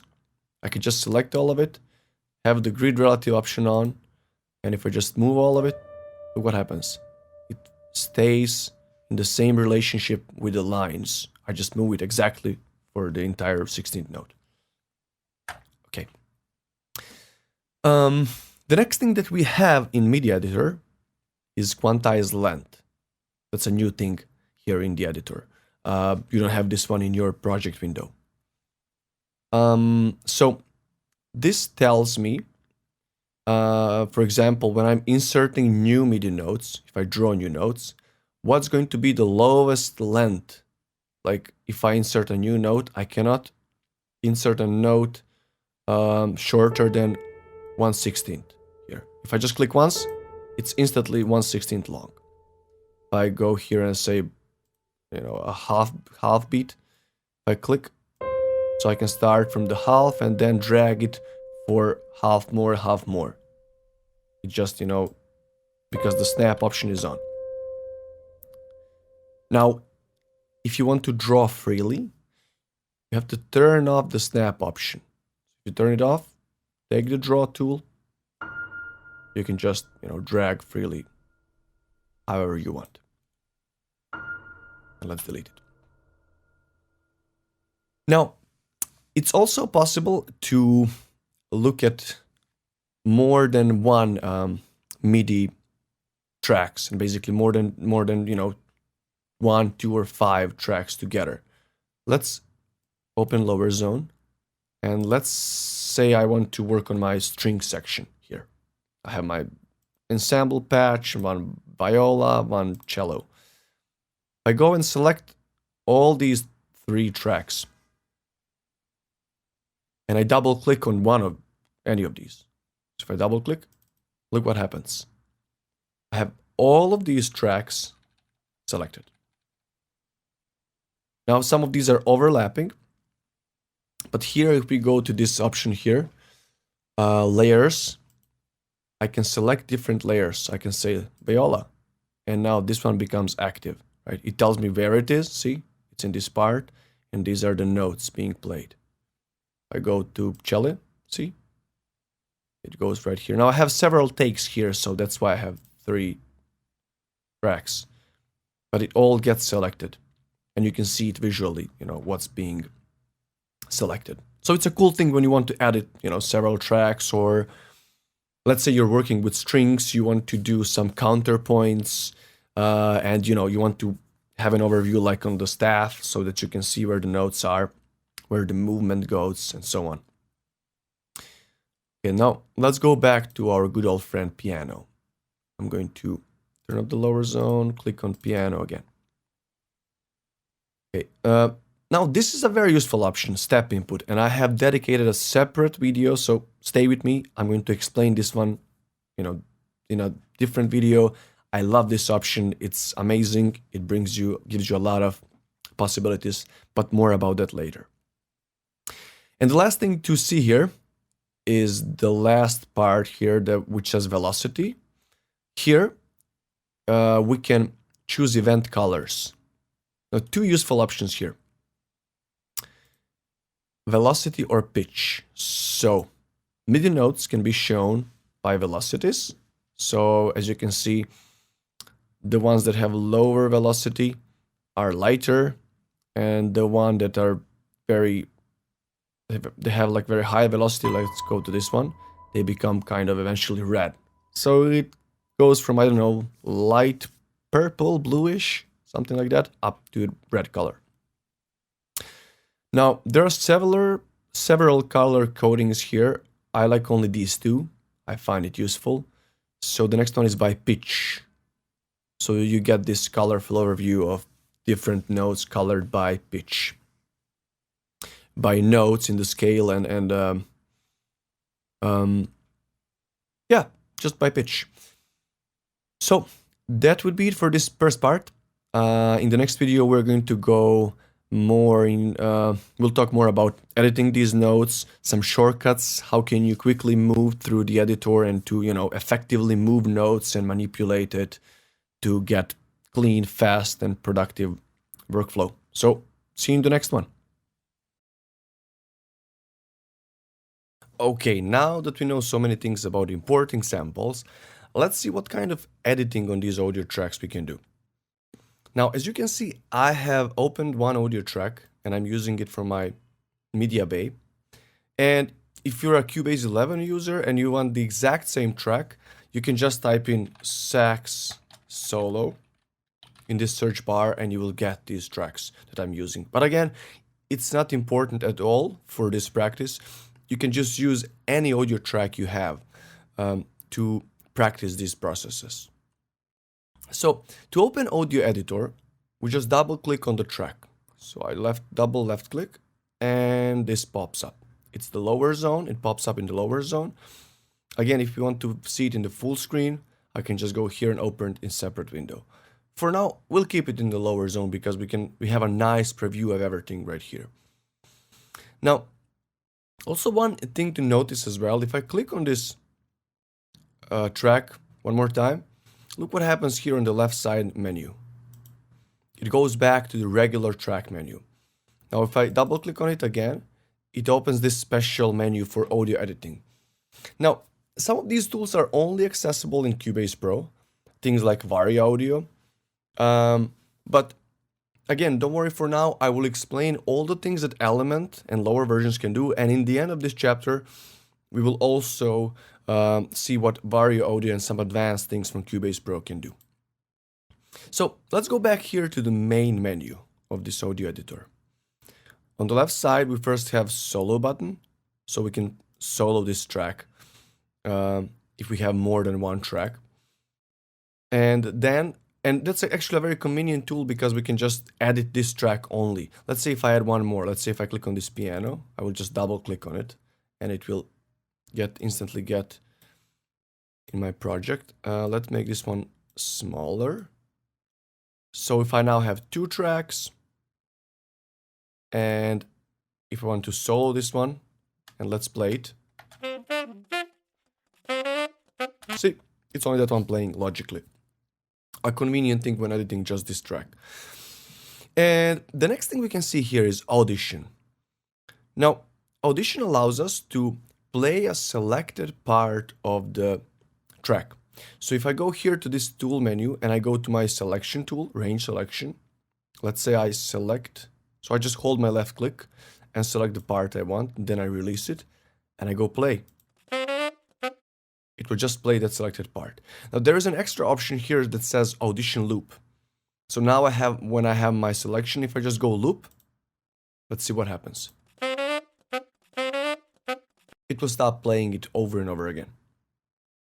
Again, we also have our auto scroll button and acoustic feedback button, which will be useful in Vari audio part. So this will allow us to hear different pitches while moving an audio track. But again, more about that in Vari audio part. Again, some basic tools. We have draw tool. And don't be surprised, like, oh, what's the draw tool doing in an audio track? We can actually draw gain values. But the only condition is to zoom in a lot so that this option gets enabled. So let's zoom in. Okay, I will select this part here. I'm just going to drag it. So you can just hold your mouse wheel and just click on the mouse wheel and then you can just drag to the left or right. Or if you don't have a regular mouse, you can just use the scroll down here. So you can see the waveform of the audio track. If I zoom in more, let me just drag to see. When this audio track becomes like this, like a wave, you can use your draw tool and actually change the gain. So let's make a spike here.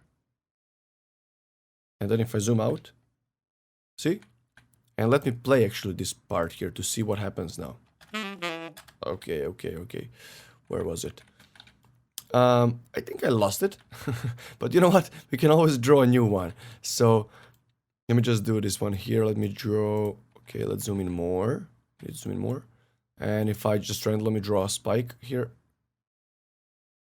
let's say I want more gain on this part in any reason. See, I have that part here. You will probably hear a pop here. Here is that spike. Let's click on it. Have you seen that click? You know, you don't want that to happen, but I was just demonstrating that, you know, that was like a sudden jump of a gain. Let's undo all of this. I will just press Ctrl Z and these will disappear. Now, the next thing on this toolbar, we have zoom and then we have scrub. Now, if I have this one enabled, this will allow me to slowly audition parts. So I'm dictating the speed of playback. Look what happens.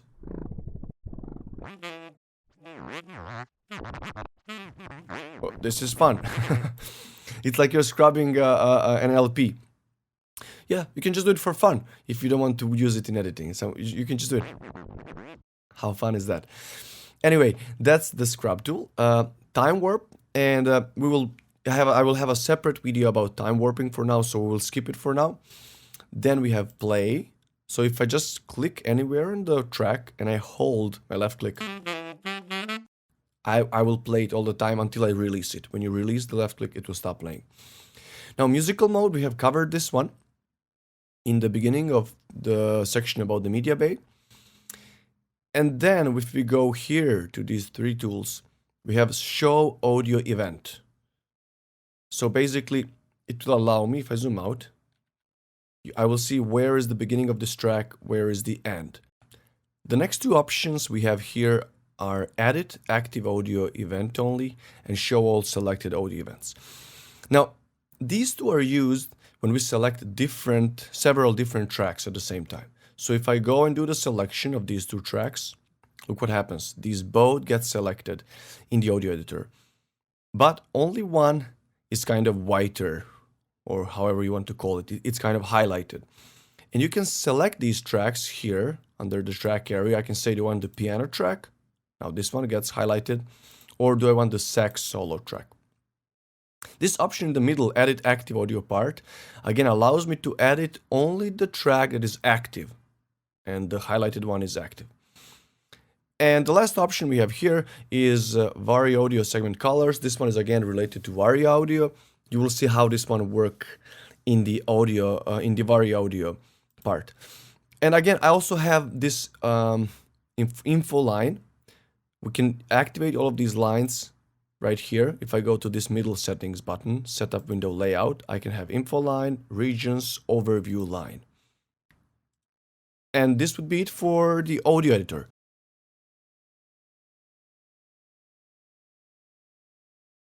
All right, congratulations for completing Cubase Foundation course. This was a very important step in creating a nice foundation in Cubase.